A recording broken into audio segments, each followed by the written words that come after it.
Very good morning. Jai Shri Gurudev. I'll be discussing the status or the role of angiotensin converting enzyme inhibitors in the management of hypertension. I am Dr. Ravi Shankaram, Professor and Head, Department of Pharmacology, Adi Chancellor Institute of Medical Sciences, PG Nagar. So welcome students, welcome friends to this lecture. A few examples of the angiotensin converting enzyme inhibitors like captopril, enalapril, lisinopril, ramipril, fosinopril, and perindopril. These are some of the examples for angiotensin converting enzyme inhibitors. Now, I've taken this topic, the status of ACE inhibitors in the pharmacotherapy of hypertension, because hypertension is an important lifestyle disease in the modern times, because it is an important risk factor for the various cardiovascular complications. Hypertension is basically a silent disease because we cannot expect symptoms from this condition, and we can diagnose a person with high blood pressure only on recording the blood pressure. Otherwise, basically, it is asymptomatic. That is why it's very important to undergo screening for blood pressure. Now, the complications of uncontrolled hypertension is basically the cardiovascular complications, which could be the cerebrovascular accidents like stroke. It could be ischemic heart diseases like a myocardial infarction.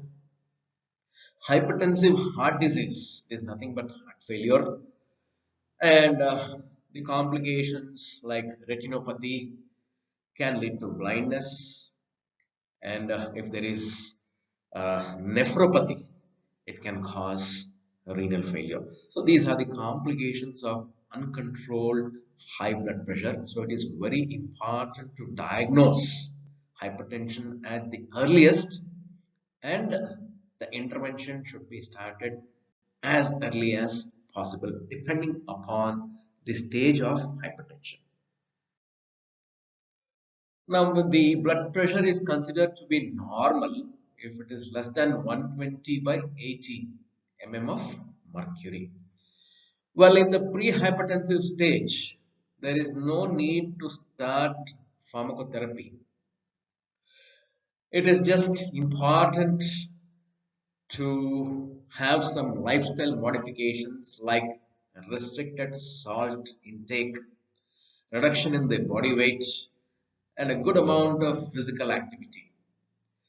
If our patients are in stage 1 hypertension, then we have to start pharmacotherapy along with lifestyle modifications.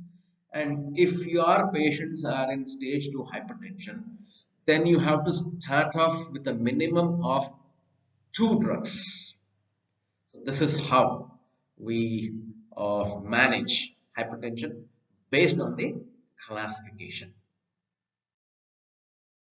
Now, coming to the status of ACE inhibitors in hypertension, they are the first choice drugs in essential and renovascular hypertension. So, as we know, almost 90% of all hypertensives belong to the class of essential hypertensives. This class of drugs being first choice in essential hypertension, we can assume that they are very important role to play in the management of hypertension. They are indicated in all grades of hypertension. It could be mild, moderate, severe. Just now we saw stage 1 or stage 2 hypertension. We have to think of ACE inhibitors as the first choice drugs. Now, how are they going to reduce the blood pressure? Basically, they interfere with the conversion of angiotensin 1 to angiotensin 2 by inhibiting the enzyme angiotensin converting enzyme. So there is no formation of angiotensin 2. And we know that angiotensin 2 is a very potent vasoconstrictor. It has a direct action on the blood vessels. It acts by enhancing the release of epinephrine and norepinephrine from the adrenal medulla and the adrenergic nerve endings. Angiotensin 2 also enhances central sympathetic outflow. All these factors cause arteriolar constriction and there is an increase in the peripheral vascular resistance. Now, angiotensin 2 also enhances the release of a mineralocorticoid called aldosterone. Aldosterone is responsible for retention of sodium and water, which increases the blood volume, which increases the cardiac output. So, if there is no formation of angiotensin 2, the peripheral vascular resistance and the cardiac output go down, and hence the blood pressure comes down. This is how angiotensin converting enzyme inhibitors they reduce the blood pressure. Drugs like ramipril, perindopril, fosinopril, etc. ACE inhibitors suffice as monotherapy in approximately 50% of the hypertensives. And in the majority of the rest, if you add a diuretic or a beta blocker to the ACE inhibitor, then the blood pressure comes under control in that group of patients also. So when we start treatment with this class of drugs, we usually start with lower doses. And with lower doses, we need to wait for at least 2 to 3 weeks to get the optimal response. And please remember, whenever you're treating patients of hypertension, pharmacotherapy is just a part of the management. That's all. Probably even more important than pharmacotherapy would be lifestyle modification. Just now, as I discussed, it's very important to advise your patient to have a salt restricted diet to reduce the amount of sodium in the body. Second thing is hypertension has been associated with obesity. So a reduction in the body weight will have a very good effect in reducing the blood pressure.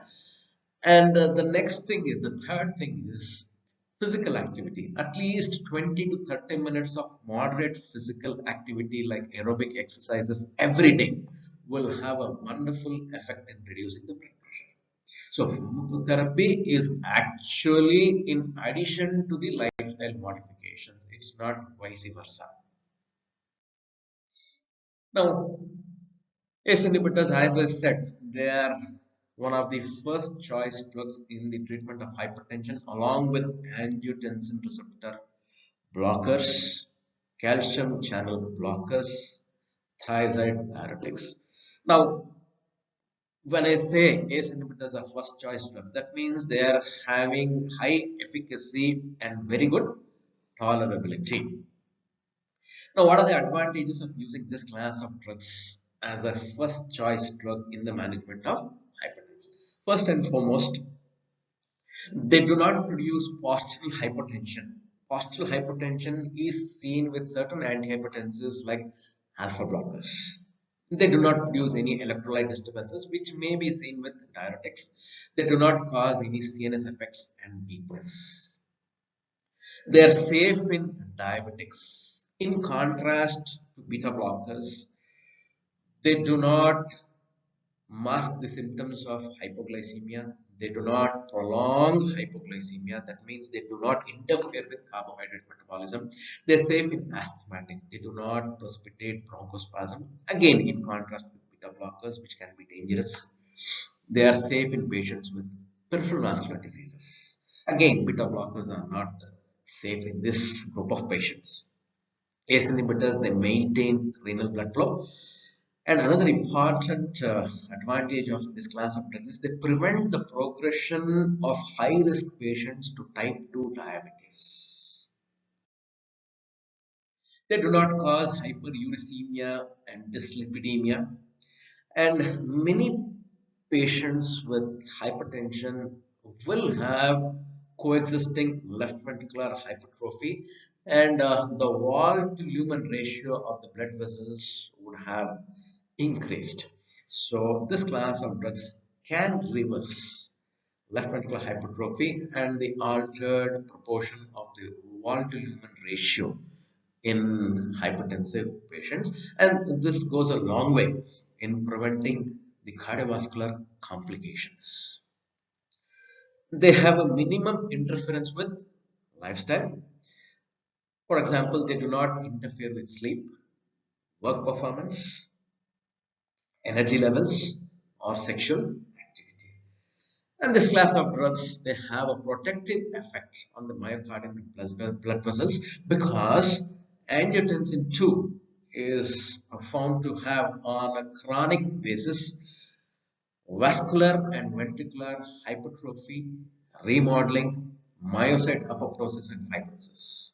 So all these effects are inhibited by the ACE inhibitors. Now they are the preferred drugs in diabetic hypertensives because they afford more protection than the other antihypertensives in preventing the cardiovascular complications, probably because they improve the endothelial function in diabetics. So these are all the advantages of using angiotensin converting enzyme inhibitors as the first choice drugs. Now, they are the most appropriate antihypertensives if the patient of hypertension has these coexisting clinical conditions, that is diabetes, nephropathy, which could be even non-diabetic in nature also.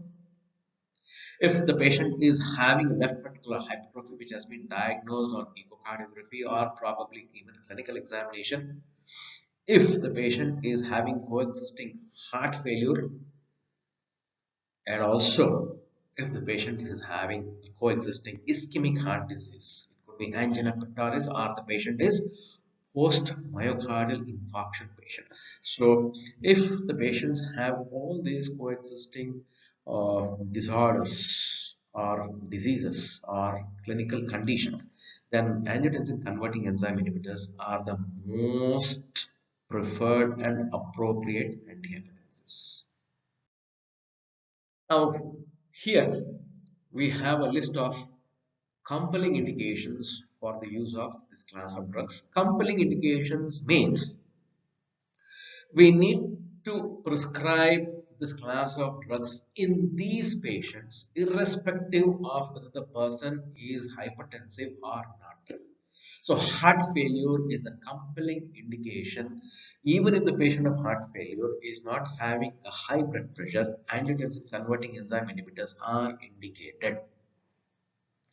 Post myocardial infarction patients again is a compelling indication for the prescription of this class of drugs. We have to use them in post MI patients. Then patients with high coronary artery disease risk. Again, we have to prescribe this class of drugs. Then, if the patient is diabetic, irrespective of whether it's hypertensive or not, you have to prescribe this. Patients with chronic kidney disease, again, a compelling indication. And if you want to prevent recurrent strokes, then ACE inhibitors are a compelling indication. So these are the conditions where you prescribe ACE inhibitors irrespective of whether the patient with these conditions is hypertensive or. Now, what could be the limitations of angiotensin converting enzyme inhibitors? Obviously, every class of drugs will have their own uh, adverse effects and contraindications. One of the prominent adverse effects could be a dry, brassy, persistent cough in some of the patients because bradykinins are also substrates for angiotensin converting enzyme, which is inhibited by these class of drugs. Accumulation of bradykinin in the airways can cause a cough, which could be a reason why you will have to discontinue angiotensin converting enzyme inhibitors in your patient. In such situations, you can as well substitute this class of drugs with angiotensin receptor blockers like losartan, candesartan, irbesartan, olmesartan, etc., which have all the advantages and the same clinical indications as ACE inhibitors without the adverse effect of a cough and even angioedema, which can be rare with ACE inhibitors, is even more rare with the angiotensin receptor blockers. So ARBs are an effective substitutes for ACE inhibitors, having the same efficacy, the same pharmacological actions, and the same clinical indications. Now, the other limitation of ACE inhibitors would be pregnancy, because these class of drugs are teratogenic in nature. They interfere with the fetal growth and development, so we can't use them in the management of hypertension during pregnancy. And they're also contraindicated in patients with bilateral renal artery stenosis. Well, inadvertently, without knowing, if we prescribe this class of drugs in patients with bilateral renal artery stenosis, then the chances of renal failure is more. We are actually precipitating the onset of renal failure if we prescribe them accidentally in patients of bilateral renal artery stenosis. Now, how to find out whether the patient is having this condition or not? A simpler Doppler ultrasound will help us to screen patients for bilateral renal artery stenosis. So these are the limitations of this class of drugs. So thank you very much for joining me. So in this presentation, I have discussed the status or role of angiotensin converting enzyme inhibitors in the pharmacotherapy of hypertension. The take home message is ACE inhibitors are first choice drugs in the treatment of hypertension, along with ARBs, calcium channel blockers, and thiazide diuretics. And whenever you're treating patients of hypertension, please see to it that lifestyle modifications are probably as important, if not more important, than pharmacotherapy. And the effective substitutes for ACE inhibitors in hypertension is definitely the angiotensin receptor blockers. So, thank you very much. All the best. Happy studying.